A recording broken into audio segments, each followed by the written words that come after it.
Tradable platform क्या क्या है? प्लेटफॉर्म की बजाय मैं कहूंगा कि इसको इंस्ट्रूमेंट कहा जाता है।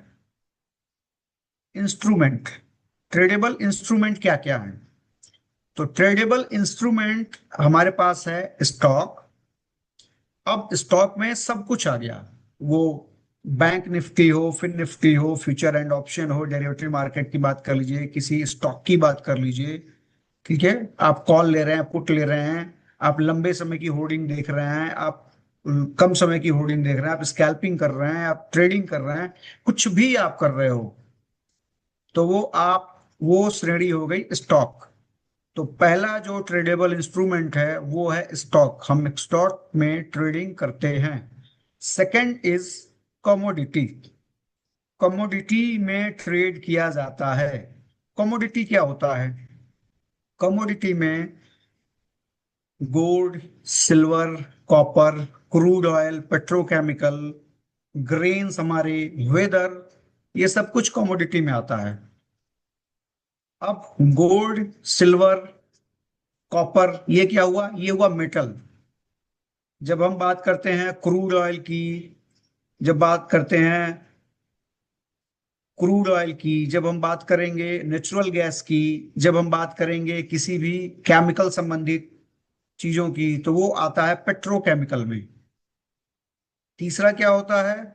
ग्रेन भी आते हैं, अब उसमें सारे ग्रेन आ गए। वेदर, ये सब कुछ कमोडिटी में आता है। तो पहला हो गया स्टॉक, दूसरा हो गया कमोडिटी। तीसरा तीसरा होता है क्रिप्टो। क्रिप्टो को ट्रेड किया जाता है। क्रिप्टो करेंसी, क्रिप्टो जो भी क्वाइंस हैं, जो भी अल्ट क्वाइंस हैं, जो भी मीम क्वाइंस हैं, ठीक है, बिटकॉइन, इथीरियम, ये सब कुछ आ जाता है क्रिप्टो में। जितने टोकन हैं, ये सारे आ जाते हैं क्रिप्टो में। ये तीसरा इंस्ट्रूमेंट है जिसमें ट्रेड किया जाता है। चौथा चौथा जो है वो है फॉरेक्स। फॉरेक्स में ट्रेड किया जाता है। फॉरेक्स मार्केट को करेंसी मार्केट भी कहते हैं, जिसमें हम करेंसी को ट्रेड करते हैं। तो ये टोटल चार इंस्ट्रूमेंट हैं, जिसमें पहला स्टॉक हो गया, दूसरा कमोडिटी हो गई, तीसरा क्रिप्टो हो गया और चौथा फॉरेक्स हो गया। इन चार इंस्ट्रूमेंट के अलावा पांचवा कोई इंस्ट्रूमेंट नहीं है जिसे हम ट्रेड करते हैं। बाकी और भी जो चीजें होंगी वो अलग चीजें हैं, वो उसका ट्रेड से कोई लेना देना नहीं है। मेरी नजर में, मेरे नजरिए में वो स्कैम है। जो भी कलर ट्रेडिंग आ रही है, जो भी बाइनरी ट्रेडिंग आ रही है, वो सब कुछ मेरे ही नजरिए से स्कैम है। हो सकता है कि आपका जो राय है वो मेरे से भिन्न हो, वेरी करता हो, आप उसको प्लस देखते हो, आप उसके फेवर में बात करते हो, लेकिन इन माय ओपिनियन ये चार इंस्ट्रूमेंट हैं जिसमें ट्रेड किया जाता है, जो कि पहला स्टॉक है, दूसरा कमोडिटी है, तीसरा क्रिप्टो है और चौथा फॉरेक्स है। अब हम नेक्स्ट स्लाइड में ये जानना चाहेंगे कि जो स्टॉक है ये किस लिए है, कमोडिटी किस लिए है, क्रिप्टो किस लिए है, फॉरेक्स के लिए है, मतलब ये इन्वेस्टमेंट के लिए है कि ट्रेडिंग के लिए है। अब देखते हैं स्टॉक में क्या होता है। स्टॉक सिर्फ और सिर्फ इन्वेस्टिंग के लिए यूज किया जाता है। स्टूडेंट्स, आप हो सकता है कि किसी भी स्टॉक को बाई करके एक टाइम होराइजन में, with in 6 month, with in a year, 2 year, 3 year, 4 year, 5 year, या ट्रेड करके इंट्राडे में या स्कैल्पिंग करके एक अच्छा पैसा बना रहे हो। बट द ट्रूथ इज कि अगर आप स्टॉक को एक दिन में, एक हफ्ते में, एक महीने में, एक साल में या किसी भी टाइम फ्रेम में, ड्यूरेशन में अगर आप सेल कर दे रहे हैं, तो आप उतना प्रॉफिट बुक नहीं कर पाओगे जितना प्रॉफिट आप बुक कर सकते थे इन्वेस्ट करके। और इन माय ओपिनियन, आगे मैं बोल रहा हूं, in my opinion future and option अपने आप में एक फेलियर कॉन्सेप्ट है। स्टॉक सिर्फ और सिर्फ इन्वेस्टिंग के लिए यूज किया जाता है। आप अगर स्टॉक में इन्वेस्ट करेंगे तो आप बहुत बड़ा कॉर्पस तैयार कर लेंगे, बहुत बड़ा प्रॉफिट बना सकते हैं कंपेयर टू किसी भी स्टॉक को ट्रेड करके। Got it? आप हो सकता है कि किसी पर्टिकुलर स्टॉक में पैसा लगा के with in 6 month, with in a year, with in 2 year, 5 year, आप उसको होल्ड करके एक अच्छा पैसा बनाए होंगे। नो डाउट आपने पैसा बनाया और आपने उसको ट्रेड किया। बट अगर आप उसी स्टॉक में लंबे समय तक इन्वेस्ट करेंगे तो आपको बहुत अच्छा पैसा बनेगा। जो आप ट्रेडिंग करके कमाओगे उसके कई गुना, मल्टीपल टाइम प्रॉफिट गेन कर सकते हैं। अब सवाल आपसे है कि किस टाइप के स्टॉक में इन्वेस्ट करना चाहिए। मुझे आप कमेंट करके बताइए कि क्या आपको ऐसे स्टॉक के बारे में पता है जिसमें आपको इन्वेस्ट करना चाहिए।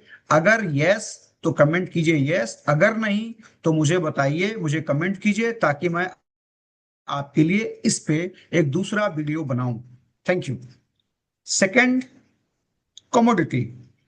कमोडिटी में 60% ट्रेडिंग की जाती है और 40% इन्वेस्टमेंट किया जाता है। मैं हिंदी में आपको बताना चाहूंगा कि विश्व का सबसे चोखा इन्वेस्टमेंट कहा जाता है गोल्ड में इन्वेस्टमेंट, और गोल्ड एक कमोडिटी है। तो इसमें हमारे राय भिन्न हो सकते हैं। अब बात करते हैं ट्रेडिंग का। अगर हम इन्वेस्टमेंट पेट्रोकेमिकल में किए होते तो हमें बहुत अच्छा प्रॉफिट नहीं आता, लेकिन विश्व का सबसे सही, सबसे अच्छा, सबसे बहुत बढ़िया, एकदम सिक्योर जो इन्वेस्टमेंट है वो बाप दादा भी बताए हैं, हमारी पुरानी जनरेशन हमें सिखा के गई है कि गोल्ड में इन्वेस्ट करना सबसे सही इन्वेस्टमेंट माना जाता है। कभी भी मार्केट में क्राइसिस आती है, विश्व में जब किसी भी तरीके का कोई पैंडेमिक आता है, तो सारे शेयर को बेच करके सभी लोग स्टॉक बेच करके कमोडिटी में, खास करके गोल्ड में इन्वेस्टमेंट बढ़ा देते हैं। जब भी कोई लड़ाई छिड़ती है, जब भी कोई प्रॉब्लम आती है, तो वो सीधा हम अपनी जो भी इन्वेस्टमेंट है वो चेंज कर देते हैं, सारे स्टॉक को निकाल के गोल्ड में इन्वेस्टमेंट बढ़ जाता है। ये बैंक भी करते हैं, ये बड़े बड़े लोग करते हैं, बड़े बड़े इंस्टीट्यूशन करते हैं। तो हम लोग तो फिर भी एक रिटेलर की बात कर रहे हैं। तो कमोडिटी में अब यही बात कर लेते हैं ट्रेडिंग की, इन्वेस्टमेंट की। अगर हम पेट्रोकेमिकल में, पेट्रोलियम में, क्रूड ऑयल में अगर हम इन्वेस्ट करके बैठे होते तो हमें बहुत अच्छा रिटर्न नहीं मिलता। मैं बात करता हूं 2010 की। 2010 में जो पेट्रोल था वो अराउंड 50 रुपीज के आसपास चल रहा था, 52, 55, अलग अलग स्टेट में अलग अलग प्राइस था। और आज के डेट में 90 रुपीज टू 100 रुपीज के आसपास चल रहा है। तो मेरा सवाल आपसे ये है कि अगर 2010 में जो चीज 50 रुपए के आसपास की थी, वो चीज आज के डेट में 100 रुपए की है, तो अगर मैं 2010 में 50 रुपए इन्वेस्ट किया होता तो 2025 में आफ्टर 15 ईयर, आफ्टर 15 ईयर, उसकी जो वैल्यू है वो 2 गुना के आसपास है, जो कि हमारे जो मुद्रास्फीति है उसको भी बीट नहीं कर रही। जो महंगाई दर है, हमारा जो मुद्रास्फीति है, जिसको हम लोग आसान भाषा में कहें कि जो एफडी रेट है बैंक का 1 साल का, उसको भी वो बीट नहीं कर रहा। तो फिर वो किस टाइप का इन्वेस्टमेंट है हमारा। इसलिए इन कमोडिटी में ट्रेडिंग की जाती है, 60% चीजों पे ट्रेडिंग होती है और 40% इन्वेस्टमेंट होता है। अगर हम पेट्रोकेमिकल में इन्वेस्टमेंट करेंगे तो गलत हो जाएगा, और अगर हम गोल्ड में ट्रेडिंग करेंगे तो कंपेयर टू इन्वेस्टमेंट, ट्रेडिंग में हमें कम लाभ होगा। अब ये भी, इसका भी जो आंसर है वो इस पे किसी एक का एकाधिपत्य अधिकार नहीं है। सब लोग अलग अलग तरीके से इस पे भी अपनी राय व्यक्त करते हैं। मेरी राय में कमोडिटी में 60% ट्रेडिंग होती है, 40% इन्वेस्टमेंट होता है। अभी हमने देखा स्टॉक और दूसरा हमने देखा कमोडिटी। अब जो तीसरी चीज हमारे पास निकल के आती है वो आती है क्रिप्टो।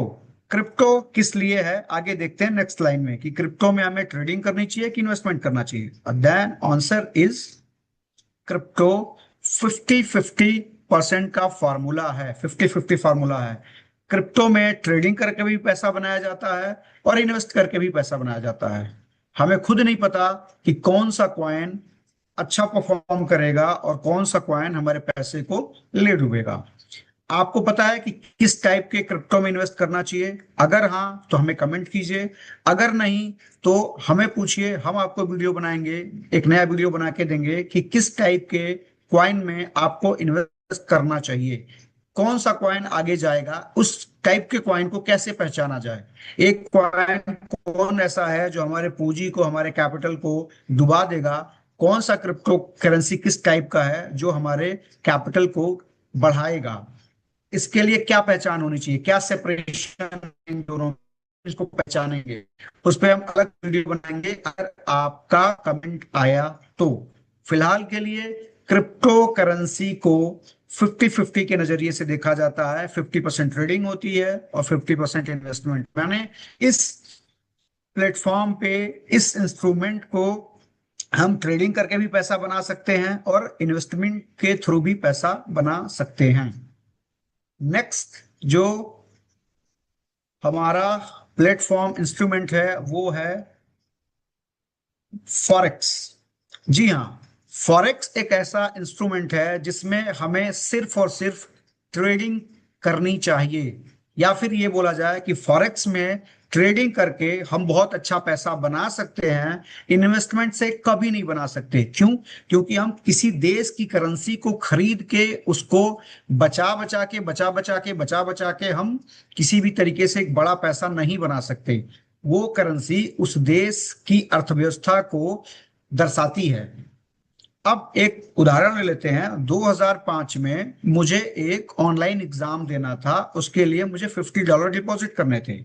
इन 2005 फॉरेक्स में जब मैं चेंज कराया, इंडियन रुपीज को यूएसडी में कन्वर्ट कराया, तो 48 रुपीज का एक यूएसडी के आसपास आ रहा था। एग्जैक्टली मुझे याद नहीं है, इसी से मिलता जुलता रहा होगा, हो सकता है कि कुछ प्लस माइनस हो, मैं ऐसे ले लेता हूँ। 48 रुपीज के आसपास का था इन 2005। आज अगर हम बात करें 2025 में, आफ्टर 20 ईयर, आज इसकी वैल्यू 85-86 के आसपास की है। 85 रुपए से 86 रुपए के आसपास का आज के डेट में प्राइस चल रहा है यूएसडी का। तो जो 48 रुपीज की जो वैल्यू थी इन 2005, वो 2025 में, 2025 में 86-85 के आसपास चल रही है। यानी अगर हम बात करें तो 48 को अगर मल्टीप्लाई करें 2 से, तो जो 2 टाइम होता है वो भी 96 होता है। तो 2005 की जो चीज थी वो 2025 में डबल भी नहीं हो पाई। तो हम ऐसे इन्वेस्टमेंट का क्या करेंगे? हम अगर उस पैसे को बैंक ब्याज पे, अगर बैंक में भी एफडी कर देते 1 साल के लिए, तो भी हमारा विद इन 10 ईयर एफडी में हमारा पैसा डबल हो जाता।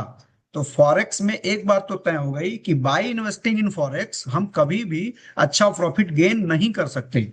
बट फॉरेक्स में कोई भी करेंसी किसी भी दिन का सेम प्राइस नहीं रहता है। Per day market ups and down होते हैं। हाँ, बहुत ज्यादा अप डाउन नहीं होते हैं, बहुत ही कम फ्रिक्शन होता है, क्योंकि एक दूसरे से सारी कंट्री एक दूसरे से जुड़ी हुई है, विदेश व्यापार समझौता पे जुड़ी हुई है। चीजें एक देश से दूसरे देश को इंपोर्ट एक्सपोर्ट की जाती हैं। इस वजह से जो करेंसी है वो बहुत ज्यादा वॉलेटाइल नहीं होता। यही कारण है कि हम फॉरेक्स में ट्रेड करके एक अच्छा पैसा बना सकते हैं। चीजें क्लियर हुई?